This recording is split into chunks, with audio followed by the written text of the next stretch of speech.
ನಿಮ್ಮ ಸಿನಿಮಾದ ಬಗ್ಗೆ ಮಾತಾಡೋದಾದರೆ ಅದ್ದೂರಿಯಾಗಿ ಸಿನಿಮಾ ಏನೋ ಲಾಂಚ್ ಆಯಿತು, Rockline sir production, Abhi sir hero. So cinema ಯಾಕೆ ಅಂದರೆ ಏನು ಶೂಟಿಂಗ್ ಬಗ್ಗೆ ಅಪ್ಡೇಟ್ ಸಿಗ್ತಾ ಇಲ್ಲ, ಫ್ಯಾನ್ಸ್ಗೊಂದು ಕ್ಯೂರಿಯಾಸಿಟಿ ಇದ್ದೇ ಇದೆ, ಎಲ್ಲಿವರೆಗೂ ಬಂದಿದೆ ಸಿನಿಮಾ, ಯಾವಾಗ ಎಕ್ಸ್ಪೆಕ್ಟ್ ಮಾಡ್ಬೋದು ಅಂತ. ಸೊ ಸದ್ಯಕ್ಕೆ ಥೈಲ್ಯಾಂಡ್ ಅಂತಿದ್ದೀರಾ, ಏನು ಅದ್ರದ್ದು ಸೀಕ್ರೆಟ್ ಬಿಟ್ಕೊಡೋದಾದ್ರೆ? ಮೇಡಮ್, ರಾಕ್ಲೈನ್ ಸರೇ ಪ್ರೊಡ್ಯೂಸರು, ಅಭಿಷೇಕ್ ಅಂಬರೀಷ್ ಸರೇ ಹೀರೋ. 8804 ಸಿನಿಮಾ ಏನಿದೆ ಅದು 8803 ಆಗುತ್ತೆ. ಅಭಿ ಸರ್ 3ನೇ ಸಿನಿಮಾ ಆಗುತ್ತೆ. ಇದು ನೋ ಡೌಟ್ಸ್, ಯಾವುದೂ ಚೇಂಜಸ್ ಇಲ್ಲ. ಅಭಿ ಸರ್ ಬ್ಯಾಡ್ ಮ್ಯಾನರ್ಸ್ ಬೇಕಾದಂತಹ ಒಂದು ಬಾಡಿನ ಮೇಂಟೈನ್ ಮಾಡಿದರು. ಬಟ್ ನನಗೆ ಹಿಸ್ಟಾರಿಕಲ್ ಸಿನಿಮಾ ಆಗಿರೋದ್ರಿಂದ ಅದಕ್ಕೆ ಬೇಕಾದಂಥ ಟೋನ್ ಅವರು ಥೈಲ್ಯಾಂಡ್ಗೆ ಹೋಗಿದ್ದಾರೆ. ಆಲ್ರೆಡಿ 3 ವಾರ ಆಯಿತು ಅವರು ಇಲ್ಲೇ ಜಸ್ಟ್ ವಾಟ್ಸಪ್ ಕಾಲ್ಗೆ ಅಷ್ಟೇ ಸಿಗ್ತಾರೆ ಅವರು.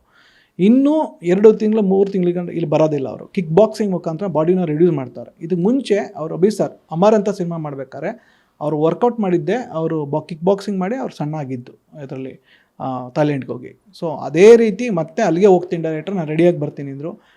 ಅವ್ರ ಬಾಡಿ ಫಿಟ್ಟಾಗಿ ರೆಡಿ ಆಗೋದೇ ನಮ್ಗೆ ಇಂಪಾರ್ಟೆಂಟ್.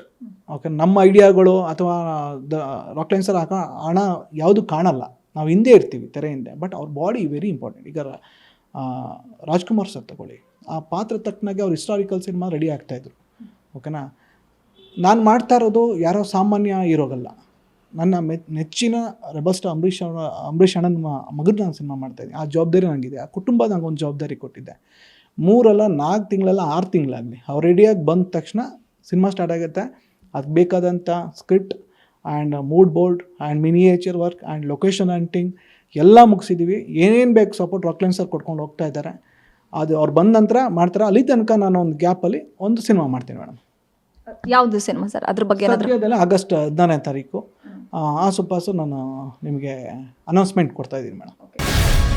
ಗ್ಯಾರಂಟಿ ನ್ಯೂಸ್, ಸುದ್ದಿ ಖಚಿತ, ನ್ಯಾಯ ನಿಶ್ಚಿತ.